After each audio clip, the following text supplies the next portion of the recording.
with me. Hey, yo, scholars! Everyone make some noise for me. All right. How was lunch? Good? Yeah? Awesome. So guys, we are here at the debate showcase. And just to let you know, if you guys want to see the Alpaca song, I just uploaded it onto YouTube, so you guys can check that out. Yay! Otherwise, I'm gonna hand it over to my friends and my fellow alpacas. Put your hands together for Mr. Daniel Berchevsky and Sarah.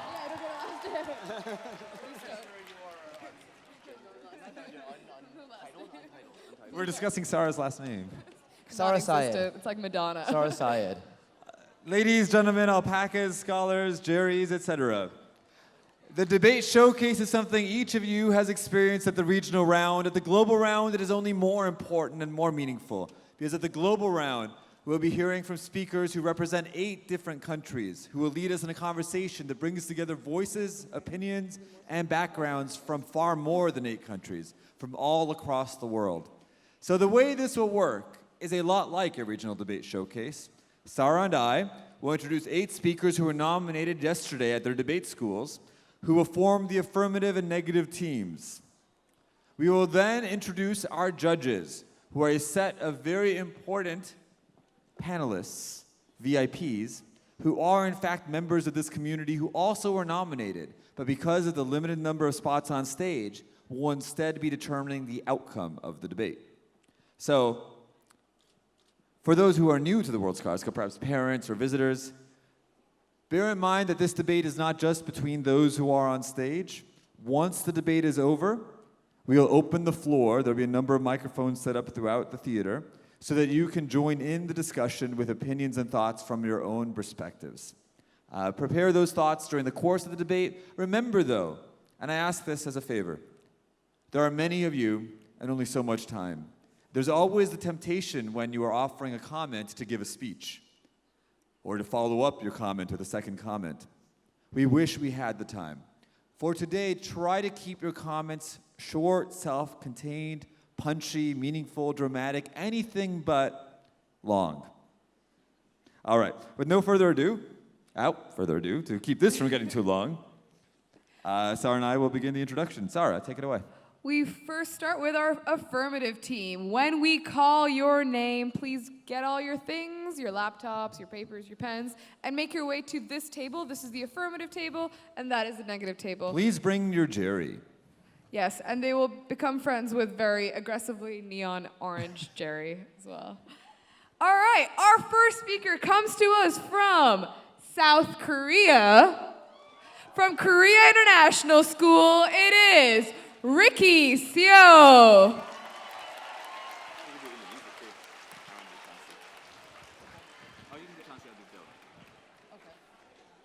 Our second affirmative speaker, from Indonesia, from National High Jakarta School, it is Kenneth Setiadi.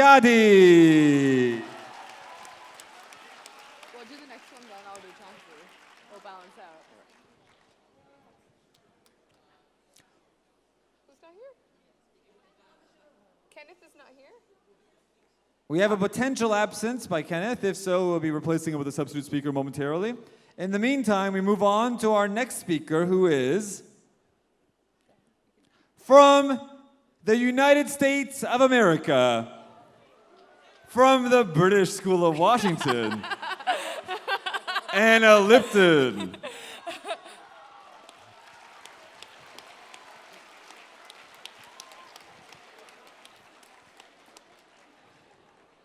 All right, so we're waiting for Anna, Kenneth, and Ricky as they make their way to the stage. Let me introduce to you to your final affirmative team speaker from China, from the International School Beijing.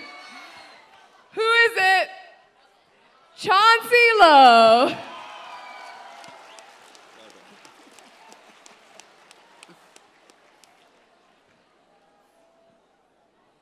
All right, we have our first speakers making their way to the stage. Let's have a round of applause for your affirmative team.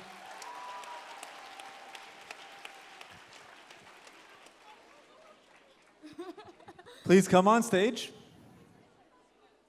Don't be nervous. Be like, you'll be fine.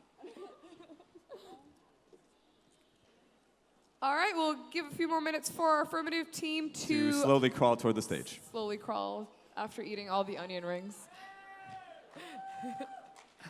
And now for our negative team. Our first speaker is from Hong Kong. From Po Leong Kuk Choi Kai Yo School. It is Ivan Chen.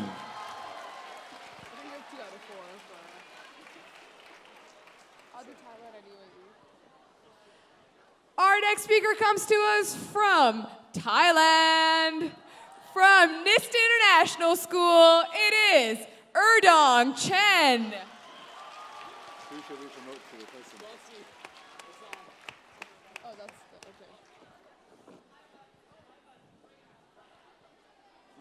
Our next speaker for the negative team comes to us from my home country, from the United Arab Emirates, from Dubai English Speaking College. It is Anastasia Price.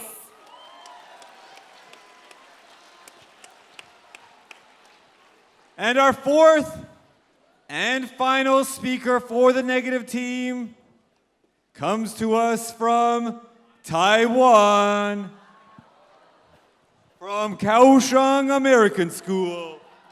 Who is it? It is Dylan Croft.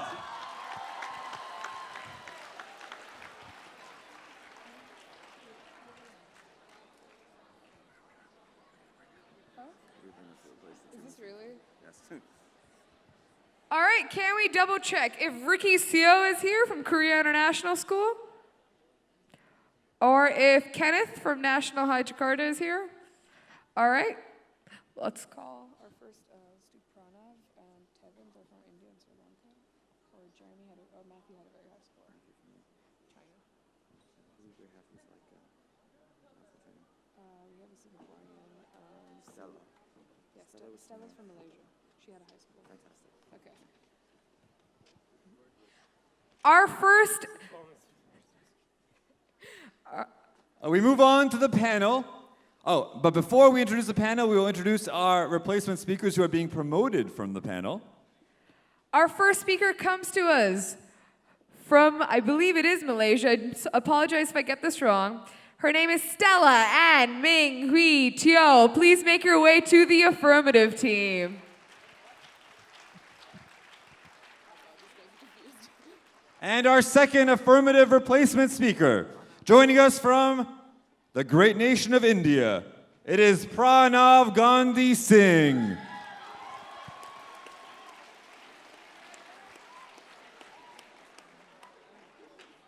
You're from Canadian Chinese, right? Wait, I got it right.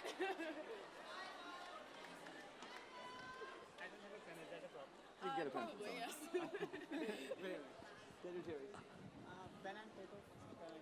can maybe borrow. Yeah, bring it from someone. I didn't have it either. Bring a borrow. All right, move to our panel. Introduce them. We will now be introducing the panelists who will judge this debate and from whose clutches we have rescued our last two affirmative speakers.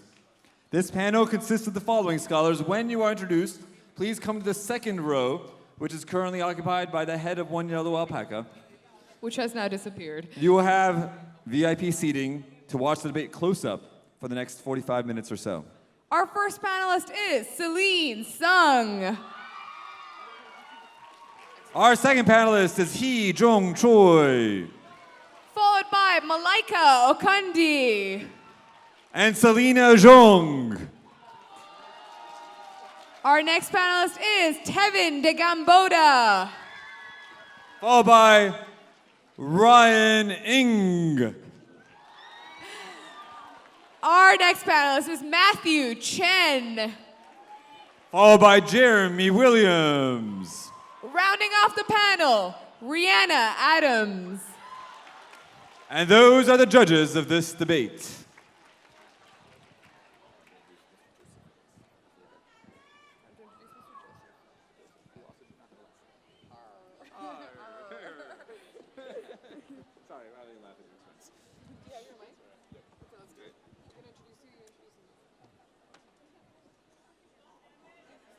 Your host for today's debate showcase. You've met him before. He introduced the great country of Jordan during the introduction of the nations and the opening ceremonies. He'll be leading this debate showcase for the next hour. He is Mr. Joseph Hard. Thank you, Daniel, for that wonderful introduction. Hard. Arty har. God, your head is so shiny. Can we have a Yes, spotlight on yes. Joseph's head? If it's possible. Why does it always have to go there? Why does it always rain on me? The debate showcase is always one of my favorite things at the regional rounds because it's a chance for us as a World Scholars Cup team to actually see the debates because we don't get to see most of them during the rounds, and it's always a highlight for us. So it's at the global round, it is even more of a highlight and more of a special occasion for us because we get to see some of the best debaters from the entire World Scholars Cup program right in front of us. And for every great debate, we need to have a motion. And I think today's motion will provide a lot of great arguments and a lot of good discussion. And I think a lot of you, as audience members, will also have comments that you would like to share. So as you listen to the team's debate, make sure that you, if you have ideas that you would like to share, that you keep a hold of them so that you have your chance and that you may do so.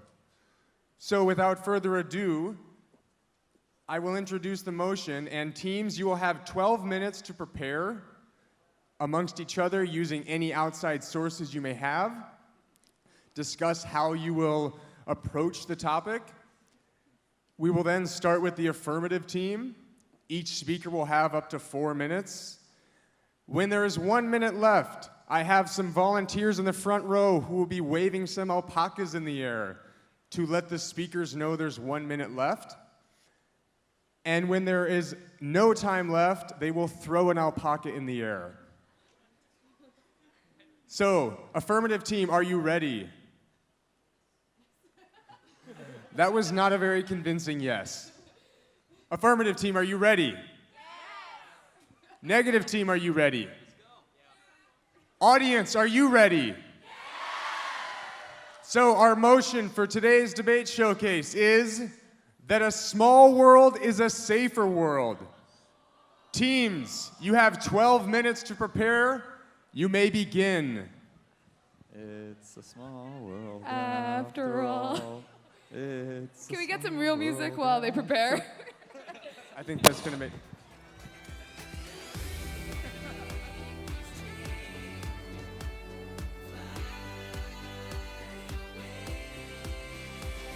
And time. Okay, we are about ready to start. Again, debate teams, remember when you have 1 minute left, there will be an alpaca raised from the front row. When your time is up, there will be an alpaca thrown in the air, or several. At that time, you must stop your speech. Your time will be up. Again, audience, remember at the end, you will have a chance to share any comments or burning questions or things that you would like to share. There are microphones placed around the lower level of the auditorium. So at that time, you will have your opportunity to tell the community what you think. So, showcase speakers, when it is your turn to speak, please approach the microphone at the center of the stage. Introduce yourself. And when I give you the time, when I give you the go-ahead, you will have 4 minutes to speak.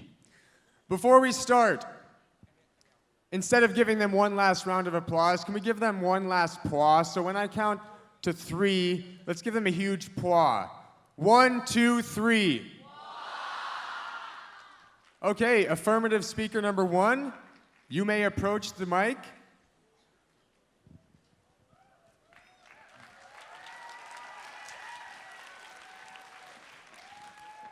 And you may begin.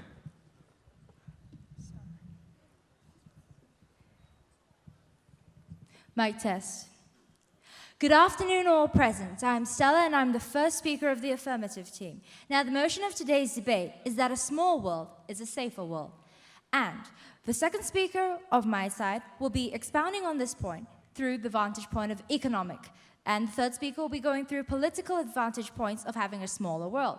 And my fourth speaker will be rebutting all points and statements forwarded by the negative team, as well as giving a summation of the entire debate. Now, I'd like to make it clear that the central argument of the affirmative team is that smaller societies can become faster developed societies, and this equates to a safer world. Now, we give the definition of a smaller world as physically smaller, which enhances development at a faster rate. Also, globalization, which helps the cultures of different worlds, different regions, different areas of the world come together and makes this world, in essence, smaller.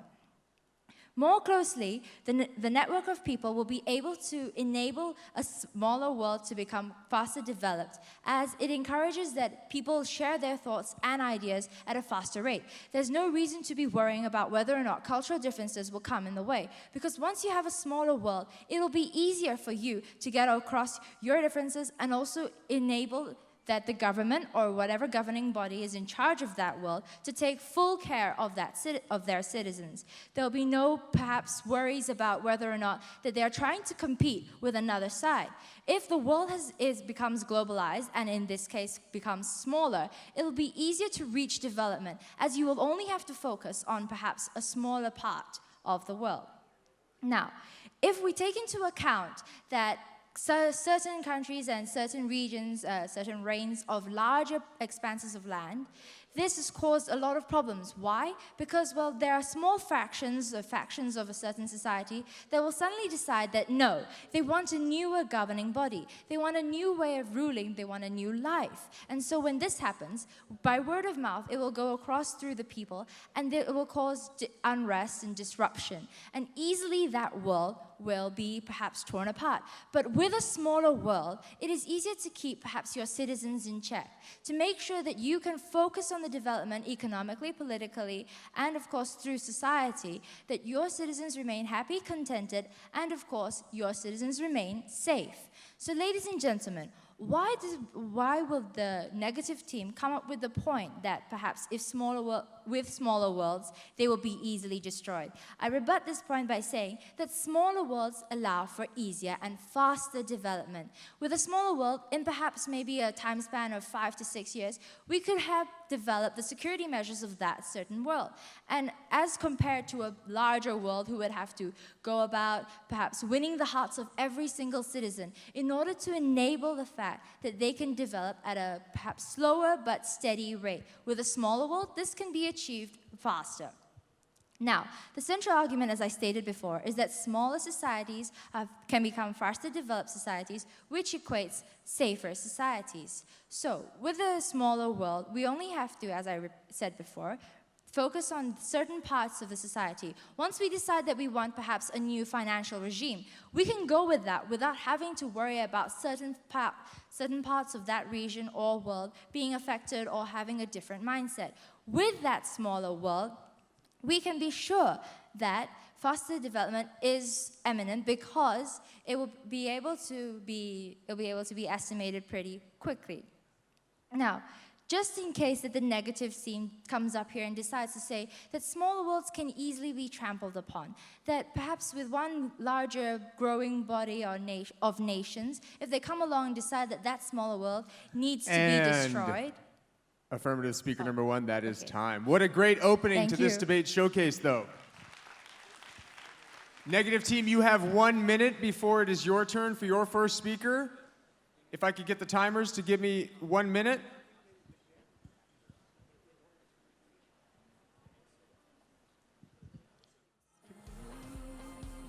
And negative team, it is now time for your first speaker. Speaker number one for the negative team, please approach the microphone, introduce yourself. You will have up to 4 minutes. And your time begins now. Ladies and gentlemen, let's be honest, size doesn't matter. I'm Anastasia Price, speaker one for Team Negative, and we firmly stand by this belief. First, I'd like to begin my speech with a few rebuttals for what Team Affirmative seems to believe. Firstly, they would have you say that a physically smaller country would develop at a faster rate. However, this is not always accurate and has never been scientifically proven. For example, if the country with a small geographical area does not have the resources needed, the raw materials to develop, then this simply cannot happen. Some countries are lucky. They have oil, which is a valuable resource that can be sold to other countries, but not all countries are like this, as our team will continue to elaborate on later. My second rebuttal is that Team Affirmative believes that a faster developed world is a safer world, and this is clearly a ludicrous assumption. Sometimes technology can develop faster than the mindsets of people, and this is not safe, not for everyone. For example, during the Industrial Revolution of the UK, the Luddites would go out and smash equipment, smash technology, because it was simply developed too fast for the mindsets of people. And what if, at one point, we develop a technology that humanity's not ready for? Fictional examples, Terminator. Real-world example, the atomic bomb almost led to World War III. Furthermore, faster development could lead to faster resource depletion, and as we all know, this is not a good thing. Now, onto my main speech. Size does not matter on how stable and secure a country is. There are large countries that are stable, there are large countries that are unstable. There are some small, unstable countries, and there are some small, stable countries. For example, the United Arab Emirates, which is the sixth most secure country in the world. And this, we believe here at Team Negative, this is due to the system of government that is in place. For example, the United Arab Emirates is a monarchy, and this system of government works best for the country to ensure that the law is enforced, everything is fair, and that this country is safe. So, to conclude, here at Team Negative, size doesn't matter, and a smaller world does not mean a safer world. Thank you. And also a great opening from the negative team. Affirmative team, you will have 1 minute before your next speaker. And that is 1 minute up. So we are now ready for the second speaker from the affirmative team. Please introduce yourself. You have up to 4 minutes. You may begin. Well, very good morning to one and all. Sorry, it's good afternoon. Good afternoon to one and all. As already explained by my first speaker, that I will be discussing the economical portion of a smaller world. Now, what do we mean by smaller world has just been misinterpreted by my opposition. We already have said from a smaller world, we mean a physically smaller and a globalized world. They are just giving emphasis on the physical, not on the global part. A world which is connected to each other through electric lines and all, it will be guaranteed a much safer place to live. Now, I would like to start the economical development topic. Well, if it is a smaller economy, it will be much easier for a government to develop it. A smaller economy can develop at a much faster rate than a bigger one, as we have already seen in the cases of Singapore and China. China worked real good, but then also its economic development rate was never more than 20%. But Singapore sometimes went up to 32% in history. And that was the world record. What next thing I would like to say that my opponent gave an example of UAE, saying that it is a smaller country and is more secure. Why? Then I would like to say they agree with our topic. Yeah, we are saying that a smaller world is a more stable and secure. So this way they are agreeing with us that a smaller world is more safer. The next thing which I would like to point out are the examples. Where we see the smaller worlds is the Vatican City, is the Singapore, is the Hong Kong. Does any of them are having any person below poverty line? I don't think so. all of them are well developed, all of them have a really great infrastructure, and people there do really have resources. My opposition also said that if it is a smaller world, it will have smaller resources. But in a smaller world, there will be less people too. So this way, the resources there will be enough for every person. My opposition may also say that as it's a small world, so it's very hard to defend it as from external problems like alien invasion. So what I would like to say about that is that a smaller world can be defended more easily. Now, about the defense, I would also like to say that what do we need to defend a country? To defend a country, we need an air force, we need navy, we need ships. But what do we need to defend a small town? We just need some cops, some cars, some helicopters, and some boats will be enough. So this way we can also say that a smaller world can be defended in a better way. The next thing which I would like to point out is about political and cultural stability. In a smaller world, it's much easier to maintain political and cultural stability, as we see that there are very less records of rebellion against small kingdoms than compared to larger kingdoms. I mean, the throne of Vatican City was never challenged until it converted into a democracy. Well, still it is under the Catholic Church, but there is partially democracy there. With this, I would like to summarize my debate by saying that it's really very easy to develop a smaller economy, and thus it would be possible to give people a better life in a smaller world. Thank you. A very impassioned second affirmative speaker. Negatives team, you have 1 minute before your second speaker. And negative team, it is now time for your second speaker. Please approach the microphone.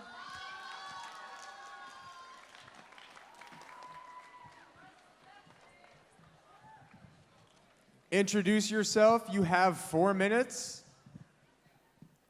And the floor is yours. Yeah, okay. Hi, my name is Ivan Chan, and I'm the second speaker from the negative team. So today, our side believes that size truly doesn't matter. And before I begin my substantives, I would like to first offer some rebuttals to what the side affirmative has said. In the second speaker, they've said that their definition of a safer world, their definition of a smaller world is a physically smaller world. But then they've also mentioned specific countries in their example of a smaller world. We'd like to point out that worlds are not countries.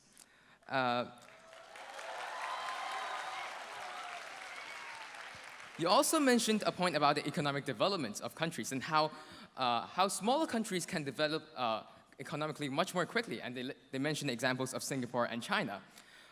First, they're not actually smaller worlds. You see that China isn't exactly a small place. It's a large country. Okay, and my second point in response to this is that, yes, they are countries, but the fact is their economic developments did not come internally. You see that different countries in the world today develop because of international trade. You need trading partners. You need people from all around the world to trade. You can't develop just by developing your own resources. That just doesn't happen. And now back to my substantives. Today, I'll mention mainly 2 points. First, how smaller worlds have fewer resources to deal with different contingencies and disasters. And second, how a smaller world does not necessarily equal to a less divided world. First, on how the idea of fewer resources. We see that in a smaller world, there will be essentially fewer natural resources. And after natural disasters, when countries are trying to deal with it, they need other countries with other resources to help them, to share the resources so that they can develop more quickly. And I guess being affected by natural disasters also comes into the idea of safety. How to better safeguard our countries from natural disasters, we need more resources. We need to share with other countries, share our resources, so that we can become a better place in the world. My second point is how smaller countries are how smaller countries do not necessarily mean that they are less divided. Smaller worlds are not essentially less divided. We see that in smaller societies like small villages, small cities, such family feuds and conflicts between different groups in society just simply stay there. They won't be changed overnight because of sudden changes in their viewpoints, in their opinions. And these long-established traditions simply cannot go away without an outside influence, without more people to affect how they think. In fact, these divisions will be perpetuated because they are left to dwell on their own history without any change.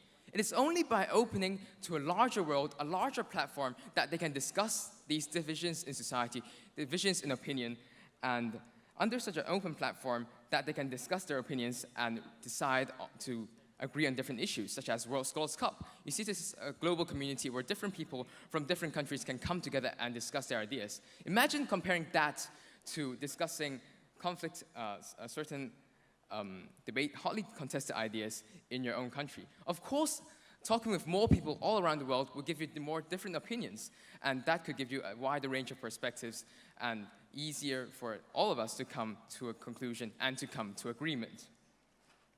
And so, based on all the points above, today's motion must and will fall. Thank you.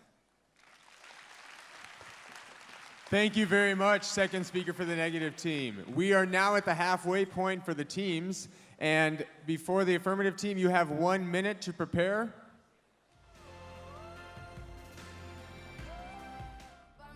And we are now ready for the third speaker from the affirmative team. As this debate is heating up, maybe the temperature in this room can actually get to a comfortable temperature. I've heard a lot of complaints about it being cold today. Speaker number 3 for the affirmative, please introduce yourself. You have 4 minutes and you may begin. Hello, my name is Anna Lipton and I am the third speaker for the affirmative team. First, I would like to begin by restating our definition of what a small world really is. And we would like to define a small world as a world that is interconnected, that as globalization continues to happen, we're interconnected with other people. This is a small world, not a physically small world. And also, we are using countries as examples because that's what makes up the world, okay? Yeah. So, first of all, our main point is that by being smaller, you can develop better. And by being better developed, you're safer. Infrastructure is more easily established when there's less space to encompass. It leads to a more civilized society, more interconnectedness, and a better sense of community. And this sense of community is what keeps us from putting others in danger and looking out for each other. We want to take care of our friends and our neighbors and our community. We will care about them. Singapore is a good example of this because it is small, it has focused on the philosophy of collectivism and communitarianism, and by doing so, all of the people of Singapore have had their basic needs met.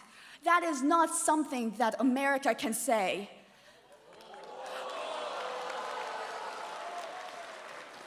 Singapore has provided education to its people. It has created a skilled labor force. And by doing that, it has improved its economy. It does not have to have miles and miles or kilometers and kilometers of space to do so. It has built relationships with other countries, and therefore these countries will support them with any resources they may need. This spread of culture will also lead to less cultural relativism, so there will be fewer conflicts in the way we see the world. There will be less East versus West. We will understand how one another thinks, and therefore we will be able to make choices together that we will agree upon. It will lessen the political tension, and it will lessen the harm we do to one another. And right now, people in Singapore, they feel safe. They can go out at night and feel safe. I live in Washington, D.C. That is the capital of America, and I can't say that. I can't say that living in the capital of one of the largest economic superpowers of the world, that I can go out at night, walk down the street, take out my dog for a walk, and feel safe. How ridiculous is that? So, yeah, maybe they have more land. Woo, get a farm. You know what? That's not going to help you in the long term. We need to focus on the needs of every single individual. We need to focus on making sure every single country is developed, every single person has their basic needs met. And that cannot happen if we are trying to spread out over a massive space. This is just a realistic and practical thing. This is a reality of life that we simply cannot ignore. And this is something that we see works. We see this works in Singapore. And we see it doesn't work when you try and do this in America, which is still a highly developed country. It has the capabilities, but it ignores it. How ridiculous is that? It is a strong economic power. It has one of the largest GDPs in the world. Its disparity rating is huge. You can go literally to walk fit half an hour in DC, and you'll be in a ghetto in Southeast. There are muggings, shootings, crimes, which are being blatantly ignored, as are the several other atrocities that happen in America. There have been more school shootings and acts of gun violence in America than any other country in the world. Is this what you call a developed and safe country? No. We need to focus on the safety of the people. If that means that you don't get to live in a mansion, then Speaker so be number it. 3 for the affirmative. As exciting as it was to listen to you, that is your time. This debate just got that much hotter, and we now will have a minute before the negative team has their third speaker.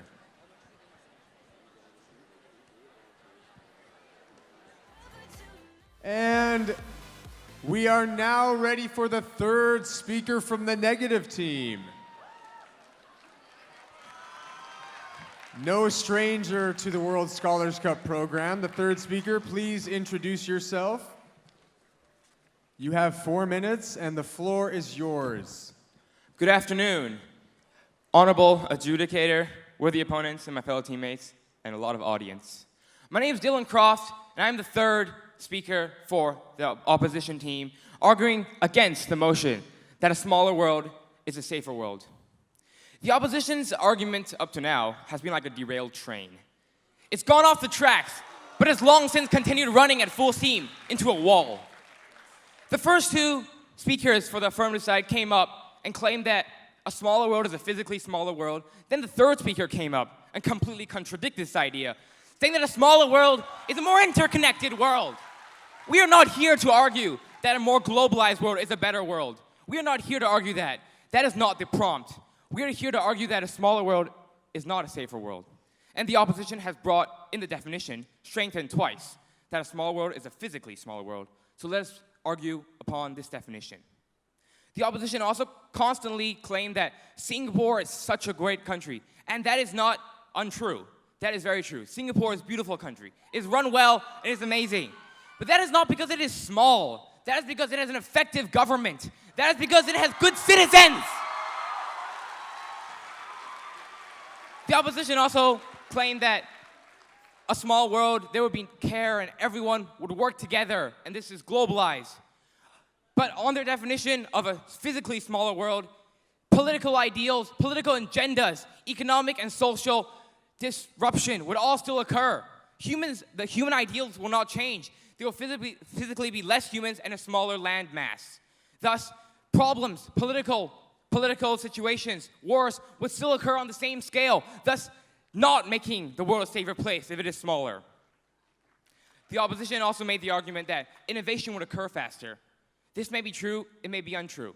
However, with this faster innovation would come faster resource depletion.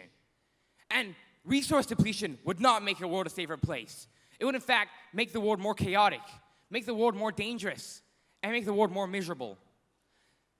The opposition also talked about farms for some reason.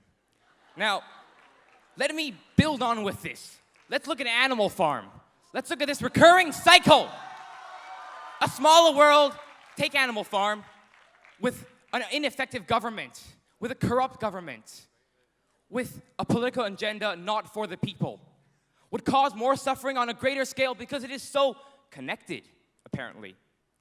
A smaller world with a bad government, a government that does not work for the people, would make the world not a safer place, but a place where lives would not be good. Yes. Yes. Our fourth speaker will be summarizing our points, rebutting the opposition's remaining arguments, if there are any. Sorry.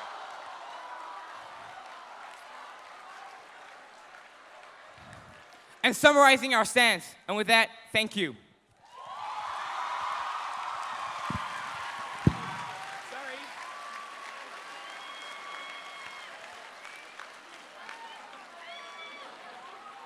This is a fascinating debate showcase. And affirmative team, you have 1 minute before your final speaker has their chance to argue your case. And we are now ready for the final speaker for the affirmative team in what is proving to be an amazing senior debate showcase. Thank you. Affirmative speaker number 4. Please introduce yourself, and you have the floor. Ladies and gentlemen, my name is Chauncey Lowe, and it is an honor to stand here before you and conclude this debate. I am the final speaker of the affirmative side, and I am here to prove to you, once and for all, that this resolution is true, that a small world is a safer world. I will be doing so by providing a summation of the debate, rebutting the statements made by the opposition, and recapping the points put forward by the affirmative side. The first speaker of the opposition rebutted our points by saying that smaller countries do not always develop at a faster rate. However, this rebuttal is completely invalid because it completely ignores a separate facet of the definition that we provided for what a smaller world is: the interconnectivity of people with more interconnected societies, meaning smaller worlds. The opposition's first speaker also rebutted our points by saying that faster development doesn't necessarily equal safer societies, citing the Industrial Revolution and Luddites as an example. However, the Luddites were not a part of the interconnected community of Brits working on the Industrial Revolution. They were not part of the Industrial Revolution people's small world, which aids our argument in saying that a smaller world is a safer world. The point put forward by the first speaker of the opposition said that size does not necessarily imply stability, and we completely agree with this. This is why we have another part to our definition that the first speaker ignored: the interconnectivity of members of a community. The second speaker of the opposition rebutted our points by saying that countries are not equal to worlds. However, this point is invalid because countries are a subset of worlds, and therefore the evidence that we used with countries being worlds is completely valid. The opposition also stated that the opposition showed how well he completely misunderstood our definition by giving a point that countries develop through international trade. And we agree with this. And our first speaker showed that she agreed with this through her definition of a smaller world as not just physical area, but a closer interconnected community, citing globalization. The second speaker also stated a point of worlds with fewer resources needing resources from other countries to be safer. And again, we agree. More globalized countries have closer connections, meaning that under our definition, as unrebutted by the opposition, more globalized communities are smaller worlds and are therefore safer. The third speaker of the opposition cited that our points were like a derailed train. However, the clarity that the opposition is viewing our points with is like they're watching us through a kaleidoscope. They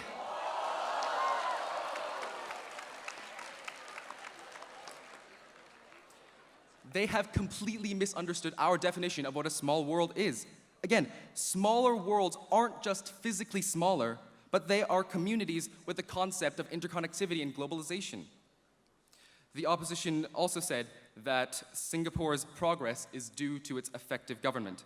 However, their point is invalid because, as our third speaker said, it's easier to have an effective government with a smaller society.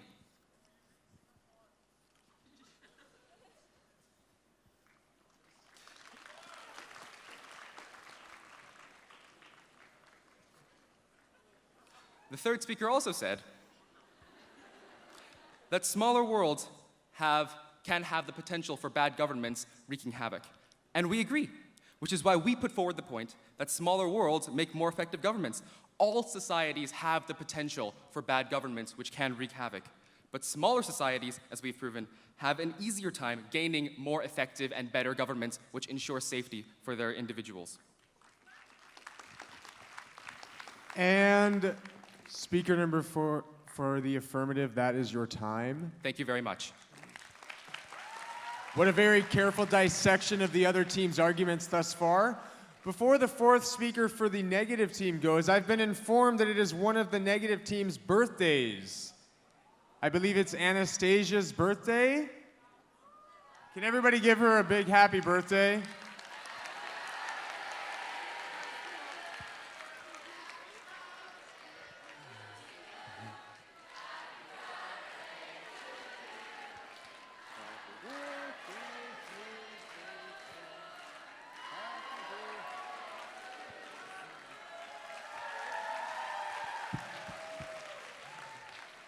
Excellent. I'm sure I thoroughly embarrassed you.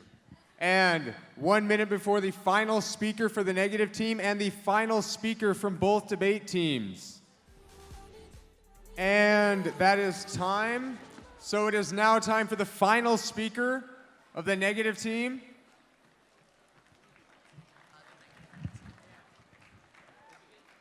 You may begin. You have 4 minutes, and the floor is yours.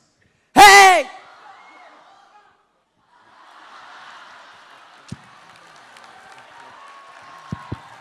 Okay. Okay, before I don't want to interrupt that, but can we make sure that we give him a full 4 minutes? May I restart that? Hey! Yo! Scholars! Sorry, Birch, for stealing your thunder. Okay, now, honestly, ladies and gentlemen, my name is Erdong Chen on behalf of the NIST International School of Thailand, and I, not Chauncey, will be concluding today's debate. Now, unsure to all of you in the audience, I'm not sure what you guys see, but as far as we, the negative team, are concerned, okay, sure, before we compare their argument to a derailed train. But right now, we think that train has already crashed. And I am about to show you why. Now, the first speaker said, in a smaller country, in a smaller world, there will be less people, so it'll be easier to govern. I'm not entirely sure how that works. So I'm assuming that you all study the documents, right? So you should know that people such as psychopaths have no regard whatsoever for authority, rules, laws, any of that sort. So how do you plan on controlling them? As frankly as we're concerned, you can't. Sorry. Now, once again, physical size does not matter. You are comparing the physical size of things, but then once you shrink everything down, including the population, including the amount of resources and the size of the world, those are the physical aspects. You're not taking into account that these abstract aspects that we're thinking of, development, GDP, things like that, these things which we can't physically touch, they're not necessarily affected by this. So as far as we're concerned, human conflicts, right now, the political rivalries we still have right now, they're all still relevant in a world that is physically smaller. Now also, think of it, they changed their definition halfway through. Why should we listen to someone who has committed acts of hypocrisy, who has gone back on the argument by saying, world, comparing to countries, using them as examples, and then going on us for using countries as examples ourselves? Why should we listen to people who change their definitions? Why should we believe them? How do we know that they're just changing the information they're using? We don't. Now, moving on, let's just take a step back. Look at the resources for a bit. Malala Yousafzai, the Nobel laureate. Now, let us also think, okay, I'm not sure how many people are aware of the Bridges Association. Basically, they connect the world by bringing Nobel laureates to schools around the world and having those Nobel laureates speak with the students to share their ideas. Now, NIST was lucky enough to have Dr. Mohammed al-Baradi, the former vice president of Egypt, and was almost re-elected the president after the revolutions. Now, anyway, al-Baradi, he spoke to us, and he said, the cure to all human problems, all human conflicts, to ensure true safety within our world. It's not by changing our government. It's not by sharing our resources. No. You see, the key is education, and I do believe that Malala Yousafzai would agree. So as you can see, you're changing the size. But it's education that fixes the problem, not the physical size. So as you can see, I believe we deserve the victory. Thank you very much. Thank you very much. Can we give a round of applause to all the speakers for both teams? This has been an exciting and very impassioned debate showcase so far. And we are now at the point where you as audience members are able to share any ideas you have. And at this time, it is also time for our panel, our distinguished panel, to go out into the hall to begin making a very difficult decision about which team ultimately has argued better for or against this motion. So as our panel is being led out of the hall, I would ask the volunteers to go to the mic stands around the auditorium. If you would like to share something that you feel very passionate about, please go down to one of the mic areas where the volunteers are. They will make sure that you have that opportunity. Again, while we are very excited to allow you to have this opportunity, it is not to be a speech. Try to make the comments or the feedback, the ideas that you have, short bursts, something that gets your point across, that allows you to express or maybe rebuttal something that you heard. And if we do feel that you are taking too much time, you will be cut off because there are many of you, and we want to allow as many people as possible to share their ideas. So we will start with someone from this first microphone stand where I'm pointing. When you are at the mic, can you please introduce yourself? And again, speak clearly about the points you want to make. And when it is time for you to be done, we would ask you to just go back to your seat and we will move on to the next audience member. So we will start right here. Please introduce yourself. Okay, hi, my name is Venus. I'm from Penang Chinese Girls High School. And I feel that this whole debate revolved only around countries and it made the debate very limited. It could actually have evolved into a debate from perhaps the individual. An individual's world, perhaps my world, it could be limited to school and home alone. And I feel that if both teams had debated from this point of view, it could have been a better debate. Thank you. Okay, can we go over to this area?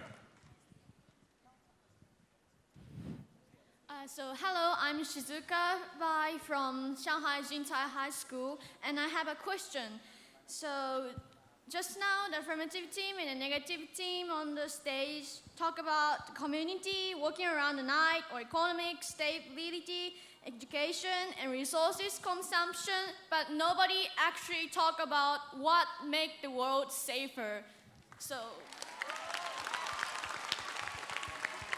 Thank you for that question. And now down here from the floor. Hello, I'm Brian from Creative Secondary School. I think both sides have one big problem, and that's that they don't know how to count. Now, let's first look at the negative. They say that, they'll have psychopaths, and how do you control psychopaths? But in a smaller world, you'll have fewer psychopaths. Isn't that easier to deal with? I think if you count up, you'll be able to realize your mistake. Now, for side affirmative, they then say that a smaller place, you can have more innovation. Let's see. Places like Singapore, they don't create these new ideas. They adopt ideas from other places. Relativity, I don't think that came from Singapore. Quantum mechanics, is that from Singapore? Little secret, it isn't. Thus, they're building up on Okay, thank you. And now from this side of the bottom. Hi, I'm Siddharth Ahuja from Gems World Academy, Dubai. I would like to state that when Speaker 2 from the affirmative team spoke about Singapore and India, I would actually like to support his claims. I would like to say India earns about almost $2 trillion US in GDP, while Singapore earns about 100 billion. But if you compare the populations of both the nations, 1 billion and about 5 million, you would see that there's more money available per person in Singapore than in India. This means that there's more development in Singapore and in India, and I've lived in both countries for about 7 years or so I can clearly say this from my own eyes. Okay, thank you for that. And now we're going to go back up to the closer to the top. Hi, I don't know. Yes, please introduce yourself. Hello, I'm Carolina Mayberry, and I thought both sides were absolutely amazing, but one of the problems, I think, was the question. I assumed when we saw that question that it was about a conceptually smaller world, things like the internet and transportation bringing us closer together. But I guess the one side decided that that argument would be tougher to argue against, so they only use the physical side. But I think there are a couple of good arguments to say that a smaller world isn't a safer world conceptually, and that was a huge part missing out of the debate because of the question. Okay, thank you for that. And now to the opposite side. Is there a microphone over there? Ruhan? So I'm Clarence from Shanghai Jingcai High School, and I would like to talk about the population of a small world. What kind of population is just right? If it's too less, I won't be the one who walks alone and in a lonely place and then walk like the scary movies or something. If it's too crowded, I won't be like in China, like riding the train station and being crowded like this and then trying to get out the station. So okay. Yeah, thank you. Thank you for that. Woo! And now from down here. Hi, I'm Michelle from Shenzhen College, Perth, Australia. So I thought that this debate was a really good debate, but I felt you guys just kept chucking examples at us, expecting us to understand immediately how they relate to the question. So instead of just assuming correlation equals causation, if you could actually explain your ideas a little bit better for both sides, I think it would make the debate much better. Thank you. Thank you. And now, Austin, can you have the next speaker from your line? Hello, I'm Jody. I'm from Sekolah Mentari, Jakarta. And I believe that in a physical sense, if the world was smaller, would the core, would it make a magnetic field that was strong enough to protect us from UV rays? That could have been a more interesting idea on what a safer world is. Okay, thank you. And now from up here. Me? Oh, hi everyone. My name is George, and I come here from China, and I'm from Shanghai. Before I begin, I'd like everyone to see sort of a primary source. Yeah, would everyone please listen?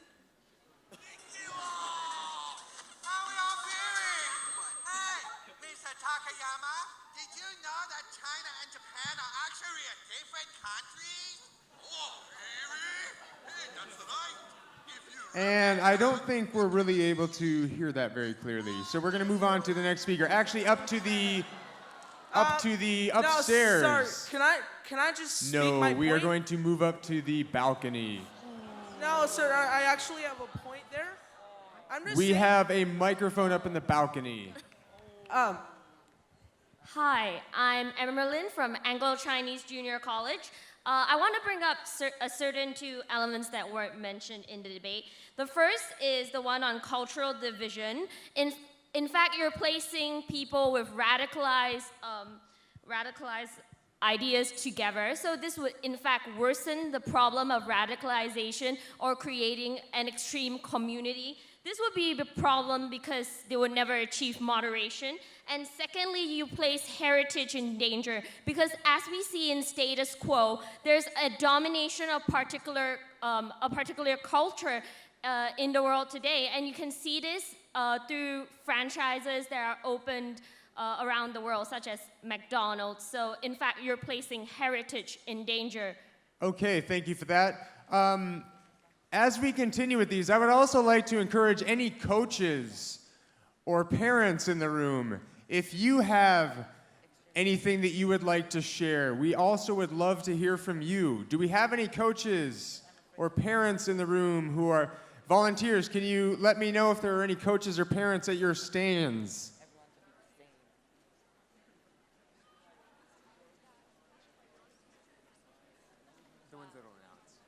Are there any coaches or parents in the room?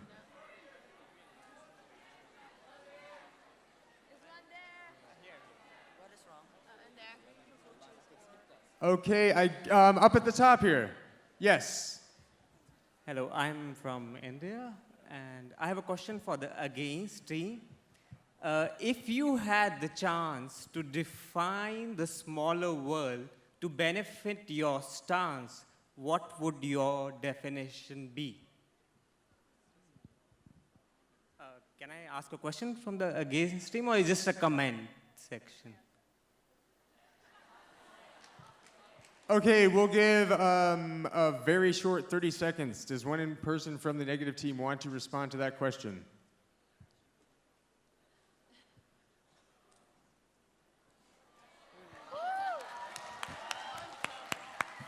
Did you hear the question? I didn't get a chance to define the definition for which side? Like, Can you please repeat your question? Did I understand you correct? You want to ask the negative team? Yes. Okay, yes. can you please repeat that so he knows exactly what the question is he's responding to? I'm like, the thing is, the fourth team got to define what the small world is. If you had the first chance to define the small world, a definition that favors the against section, like your stance, what would your definition of the small world would be? actually, between my team and I, we would actually use the same definition they used. Okay. Like, we feel as though that sort of favored us, and that's pretty much the definition we agree that we would stick with if we were to present it from our side. Okay, thank you for that clarification. Joseph, Was there we have a another teacher? parent up in the Joseph. top who wanted to share something? Joseph, we have a coach here. Joseph, we have a coach. Okay, we have a coach down here. Hi, my name is Chad. I've been coaching for around 4 years. And I think that the first thing that I always ask my students to do is, what is this motion trying to solve or prove? So when you look at what a small world is and whether it's a safer world, what are you trying to prove when you say that? And I understood on Team Affirmative when they said from point A that to point B that, okay, smaller worlds can be more developed and therefore safer, but Team Affirmative never proved to me why that's true. And I think that's one of the major flaws that I saw within that argument. Okay, thank you for that. I have enjoyed all of the feedback from the audience, but that's what we've heard is a lot of feedback. What we're really looking for right now, this is your opportunity to share your personal opinion or your personal arguments that you would have. Both debate teams were assigned to one of the sides. This is an opportunity for you to express how you personally feel about this issue. So if you have something that you would personally like to share about how you feel about whether a small world is a safer world, please make sure that you tell the volunteer at the microphone, because we want to hear those kinds of things. The panel is going to give these teams some feedback. So we want to hear some more impassioned arguments. Austin, can you have someone? Joseph, we have a coach here. Behind. Okay, we'll go with the coach here quick, and then we'll go down here. Hello everyone, I am from the planet Jupiter, and to me Earth is a small world. It is a well-globalized world, well-connected world. So does it make the Earth the safer world? Period. It was a very interesting argument. Now we'll return back down to here. Hi, I'm Naomi from the British School of Beijing, and the motion was that a smaller world is a safer world, and something that is very heavily linked with safe is a crime rate, and both teams failed to mention any sort of crime rate. It was only briefly mentioned by the third speaker of the affirmative, and that was to do with how America isn't safe. And the affirmative team could have said that crime rates would Okay, decrease. again, we don't want to necessarily hear feedback about the teams and how they debated. the panel will be telling us that. Can we Joseph? move up to Joseph. someone from here? Hi everyone, I'm Matthias from Indonesia. I'm personally in favor of the negative team because if the definition is of a small world is a physically smaller world, wouldn't extremists such as the Islamic State would be easier to control us, and would it be safer for us if they're trying to control us? Thank you. Very relevant comment. And down here? I'm Raihan from Sekolah Mentari Jakarta, and I think a fairly important aspect that could have been addressed is, for example, how diseases could have impacted in such a smaller world. With the definition that a more globalized world, could that mean that diseases could have spread faster, and does that make a safer world or a worse world? That's just a point I just want to bring, and that's it. And we will now have time for 2 final comments before we ask our panel to come and give a final verdict Joseph? about our debate showcase. Upstairs. So we will have 1 from here. Actually, we have 3, 1 from up here, and then a final one from over here. So to start, the gentleman in the red and black shirt. Hi guys, I'm from Parktown, Gabriel. My name's Gabriel. I'd just like to say that I thought because of the negative team's last comment, the affirmative team should have won, because the last guy said something about education being necessary, and while he said that, he also said that the government isn't necessary or important.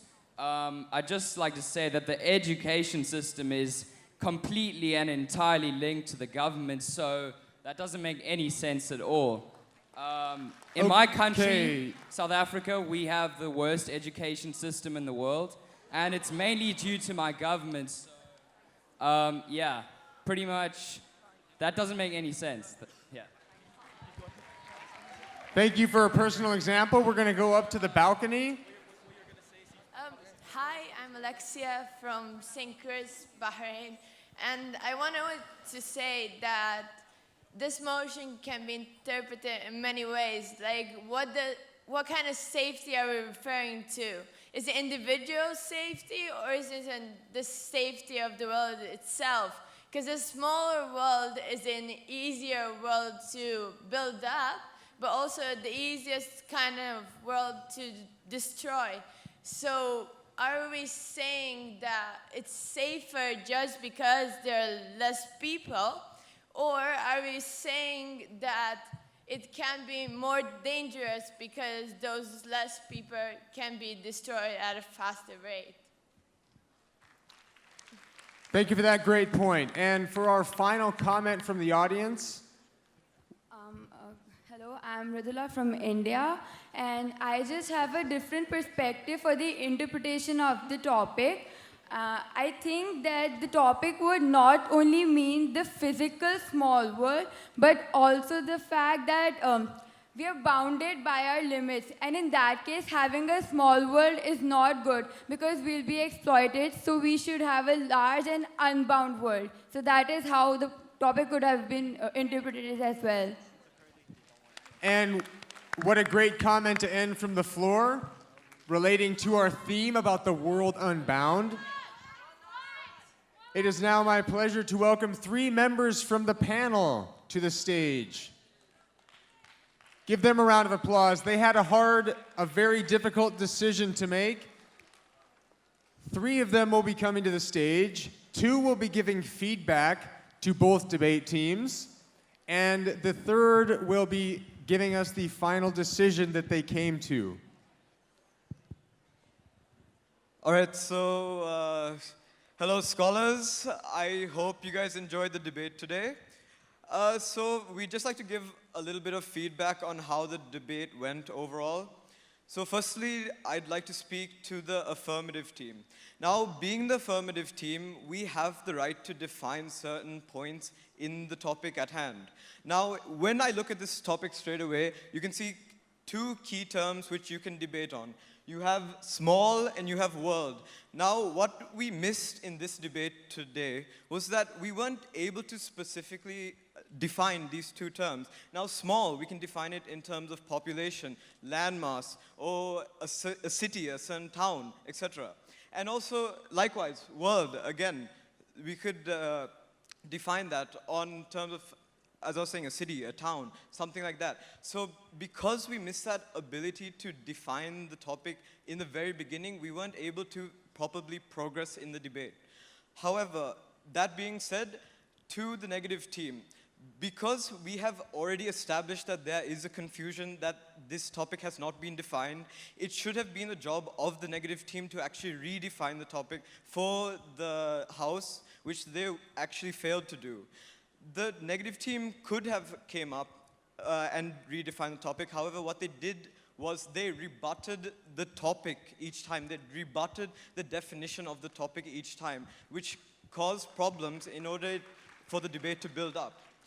Now, I'd like to move on to one of the other judges on the panel. Hello, scholars. How's everyone today? Awesome. Now, I'm just going to be giving a bit of feedback about their strategy today. Now, I thoroughly enjoyed the debate from both sides. It was a very interesting topic, but I just want to give you advice so that next time you can improve. Now, what I noticed about both the teams, especially the negative side, is that when you were rebuttaling, often you would make, how can I put it, insulting remarks. But in debate, you do that. It's true, you do that in debate. However, you have to make sure that you don't offend anybody in the process. I think I loved how you did it, but you went a bit far. But you guys aren't the only one who did it. On the affirmative team, you did something pretty similar. I believe it was the third speaker who started talking about the United States and how Singapore was a lot better. Please keep in mind that there are Americans in the audience. I'm British, so I don't particularly mind, but please keep it in mind.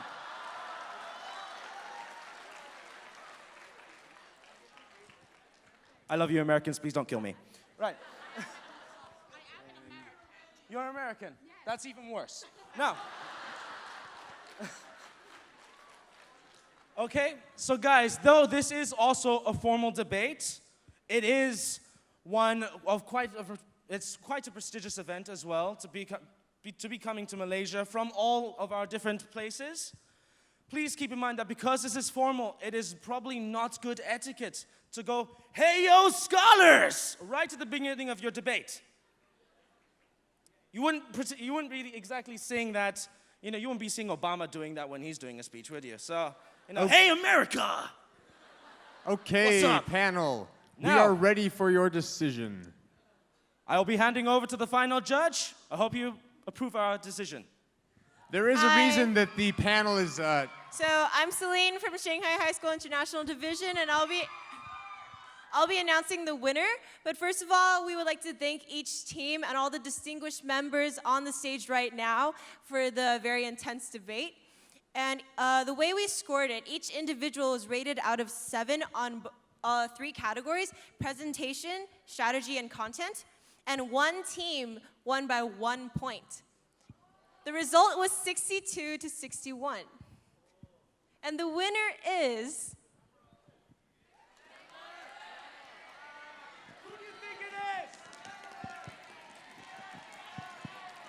The winner of the Global Round 2015 Kuala Lumpur Debate Showcase is the affirmative team. Give your winning debate showcase team a big round of applause. And if we could now get both sides to cross the stage, shake hands with one another, as we always do in World Scholars Cup debates.